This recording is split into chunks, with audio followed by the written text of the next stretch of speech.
So this question here is asking about the IRMS for the given alternating current circuit, right? So IRMS is given by VRMS for the circuit upon the impedance Z of the circuit, right? Now what is this VRMS? VRMS is V max. V max is this thing, right?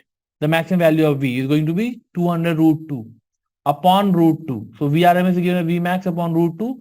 For this question here, we can say that this is equal to 200 root 2 upon root 2, that is 200, right? So 200 is our VRMS here. Fine. Let's find out the impedance Z here. Z is given by square root of R square plus XL minus XC whole square. This is straightforward formula for finding the impedance of the AC circuit, right? So this is R square is 100 square plus XL and XC are the same. So this is 0 square. Z is going to be 100 only. Fine.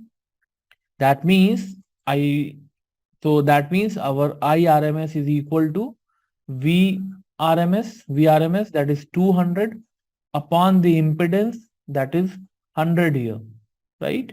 So we get 2 as the current. The IRMS is 2 here for the question. So the answer becomes 2 amperes, 2 amperes for this question. This is the answer.